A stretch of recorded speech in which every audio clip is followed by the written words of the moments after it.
Hürmetli qarindoshlar, diqqatinglarda Kanada Sharq Turkiston jamiyatining qurilish tarixi va nizomnomasi. Kanada Sharq Turkiston jamiyatining qurilish tarixi. Kanada Sharq Turkiston jamiyati 2018 yılı 14 oktyabr Kanadaning Toronto shahrida qurildi. Qurilish maqsadi va muddasi. Kanadadagi barliq Uyg'ur jamoatining kuchlik talab tashabbusi turtkisida ayni zamonda Kanadadagi Uyg'ur jamoatining manfaati uchun xizmat qilayotgan Kanada Uyg'ur jamiyati, Kanada Sharq Turkiston madaniyat markazi va Kanadaning har qaysi shaharlarida faoliyat olib borayotgan mavjud tashkilotlarning birda qo'shilishi bilan birlikka kelgan Kanada Sharq Turkiston jamiyati qurildi. Kanada Sharq Turkiston jamiyati mustaqil siyosiy va ommaviy tashkilot bo'lib, Kanadada yashayotgan barliq Sharq Turkistonliklarning til, madaniyat, diniy e'tiqod, Uyg'ur kimligi va mavjudligini saqlab qolish, Uyg'ur jamoatining Uyg'urlarga xos axloq o'lchamlarini qo'g'dash, Kanadadagi Uyg'urlarning shaxsiy va ommaviy taraqqiyoti uchun xizmat qilish orqali vatanimiz Sharq Turkistonning mustaqilligi uchun kurash qilishni maqsad muddasi qiladi. Kanada Sharq Turkiston jamiyatining nizomnomasi, asosiy prinsiplari, tashkiliy qurilmasi, vazifalari, huquqlari va majburiyatlari. Birinchi, Kanada Sharq Turkiston jamiyatining prinsiplari tuvanda qisqartirilib jamiyat deb ilindi. Birinchi, jamiyatimiz o'tgan asrda ota-bobolarimiz tarafidan 2 qitim qurilgan Sharq Turkiston Jumhuriyatining ro'yiga varislik qilib, Sharq Turkiston degan davlat nomida ching turdi. Ham undan boshqa har qanday atalg'u yoki ismlarni qabul qilmaydi. İkinci, jamiyatimiz kommunizmni, terrorizmni va har qanday shakldagi oshqunlikni rad qiladigan demokratik Sharq Turkiston Jumhuriyatining qurilishi uchun bir kishilik hassini qo'shishga tirishadi. Uchinchi, jamiyatimiz Kanadada yashayotgan barliq Sharq Turkistonliklarning yurti, kelib chiqishi, diniy e'tiqodi, siyosiy ko'z qarashlarining qanday bo'lishidan qat'iy nazar, hammasi o'zaro qarindosh va bir oila kishilari deb tunib, barobar muomala qiladi. To'rtinchi, jamiyatimiz barliq xalqaro kishilik huquq ahdnomalarini qo'llaydi va hurmat qiladi. Her bir shaxsning so'z erkinligi, diniy e'tiqod erkinligi, siyosiy partiyalarga a'zo bo'lish yoki ommaviy tashkilotlarga a'zo bo'lish erkinligi va boshqa huquqlarni hurmat qiladi. Boshqalarning kishilik huquqlariga daxli ta'riz yetkazadigan so'z harakatlarini qat'iy qabul qilmaydi ham rad qiladi. 5. Jamiyatimiz Kanadada yashayotgan Sharq Turkistonliklarning vatanimizning mustaqillik davosiga ziyon yetkazadigan so'z harakatlarga qat'iy qarshi turadi va rad qiladi. Xitoy kommunist hokimiyatining jasuslik organlari va yoki boshqa har qanday organlari bilan yaqin aloqada bo'lgan shaxslarga qarshi turadi ham shunday ishlarning yuz berishining oldini olishga tirishadi. Kanada Sharq Turkiston jamiyatining birlik barobarligiga ziyon yetkazadigan so'z harakatlarga radiya beradi. Masalan, yurtvozlik, guruhvozlik, shaxsiyatchilik qatorliqlar. 6. Jamiyatimiz vatanimiz Sharq Turkistonning mustaqilligi uchun hamkorlashishga va birlashishga bo'ladigan har qanday tashkilot yoki guruhlar bilan birliksab qurdi. Bu vatan ichi sirtida harakat olib berayotgan Sharq Turkiston tashkilotlarini o'z ichiga oladi. 2. Kanada Sharq Turkiston jamiyatining tashkiliy qurilmasi va saylam.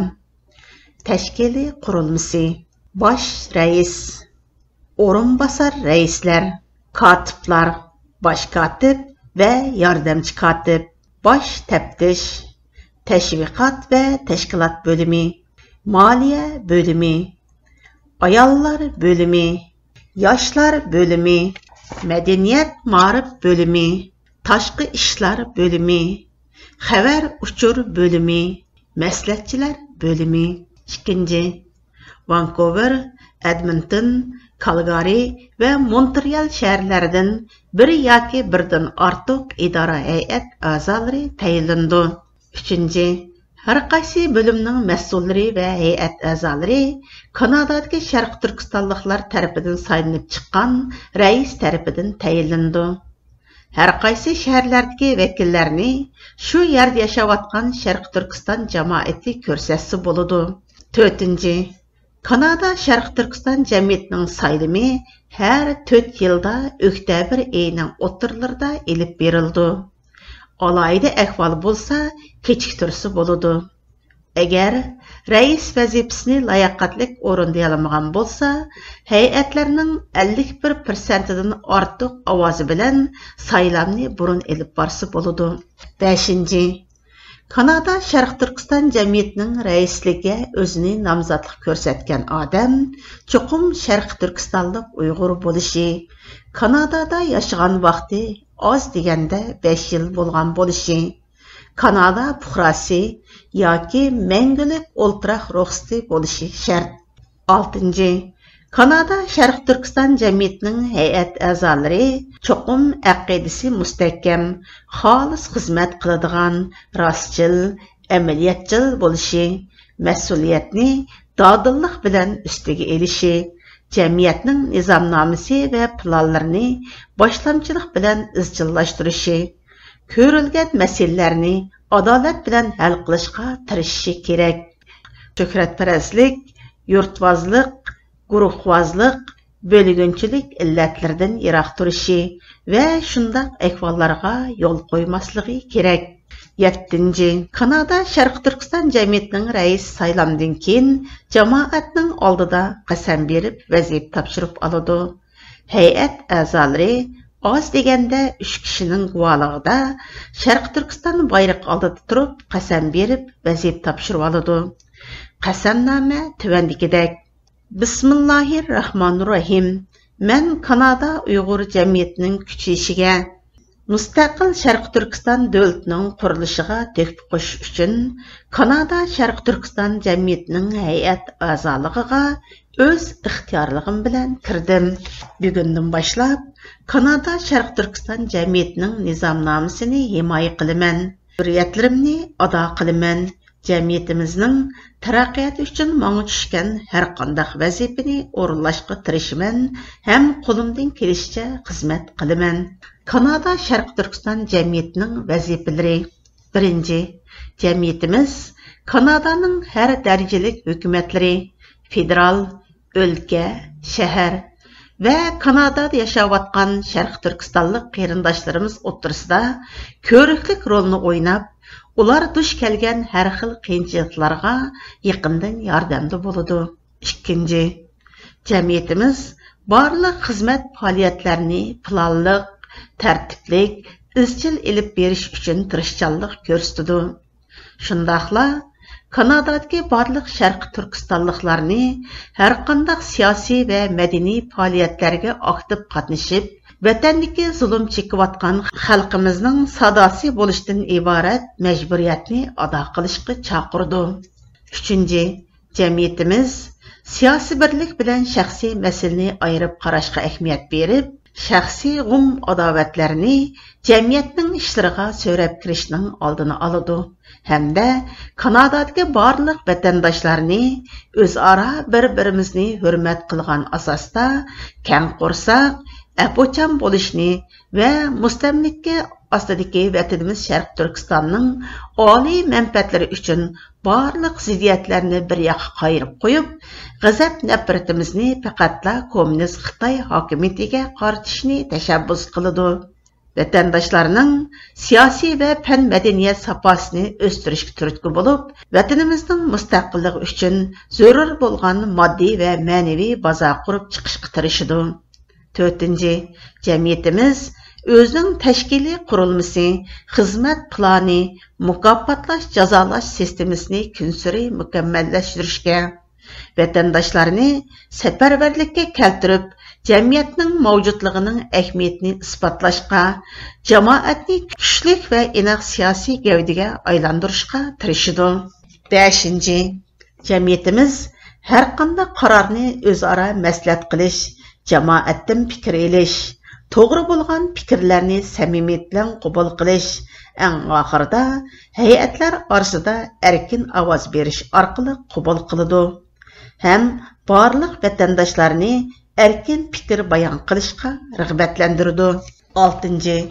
Jamiyatimiz yilda bir qitim barliq Sharqi Turkistonliklarga bir yillik xizmatidan va moliya hisobotidan doklad beradi. Kanada Sharqi Turkiston jamiyatining huquqlari. 1. Jamiyatimizning 18 yoshga to'shgan har bir Sharqi Turkistonlikdan a'zolik badal puli yig'ish huquqi bo'ladi. Jamiyatga a'zo bo'lmaganlarni o'z ichiga olmaydi.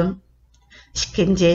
Jamiyatimiz Uyg'ur jamoatining ishlariga buzg'unchilik qilganlarni jazolash, yaxshi ish qilganlarni mukofotlash huquqlariga ega. 3. Jamiyatimiz jamoat ishlariga aktiv qatnashgan, jamiyatimizning xizmatlariga yaqindan moslashib, moddiy, ma'naviy jihatdan qo'llab-quvvatlagan, jamiyatimizning taraqqiyoti uchun ko'rinarli to'kib qo'shgan shaxslarni moddiy va ma'naviy jihatdan mukofotlash huquqiga ega. 4. Jamiyatimiz ijtimoiy aloqa uchurlari, Kanada Sharqi Turkiston WhatsApp to'pi va uningga o'xshaydigan bizning jamiyatimizga munosabatli bo'lgan to'plarni nazorat qilish, ko'rilgan masalalarni darhol bartaraf qilish huquqi bo'ladi. Bu huquqlar hay'at a'zolari tomonidan ijro qilindi. Eskartish, bu yerda tilga ilingani faqat Kanada Sharqi Turkiston jamiyatiga tava a'zolar ko'z tutilgan, boshqa tashkilotlarning a'zolarini o'z ichiga olmaydi. Kanada Sharqi Turkiston jamiyati a'zolarining huquqlari. 1. Yashi 18 ga to'shgan, o'zi yoki ota-onasidan biri Sharqi Turkistonda tug'ilgan yoki o'zini Sharqi Turkistonlik deb qaraydigan va yoki vatanimiz Sharqi Turkistonning mustaqillik harakatini qo'llaydigan har bir insonning jamiyatimizga a'zo bo'lish huquqi bor. 2. Jamiyatimiz jamiyat a'zolarining saylanish huquqi bo'ladi. 3. Jamiyatimiz tarafidan o'rlashtirilgan har qanday madaniy va siyosiy faoliyatlarga munosabatli yig'inlarga qatnasha oladi. Munosabatli hujjatlarni ko'ra oladi.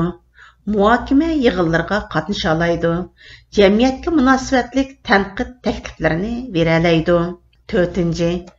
Maxfiyatlik doirasida bo'lmagan so'z harakatlarga tushuncha berishni talab qilish, jamiyatning yig'inlarida raisni o'z ichiga olgan har qanday hay'at, har qanday a'zoni fakt ko'rsatib turib tanqid qilish, hatto hay'atlarni vazifasidan ilib tashlash takliflarini qo'yish huquqlaridan bahramand bo'ladi.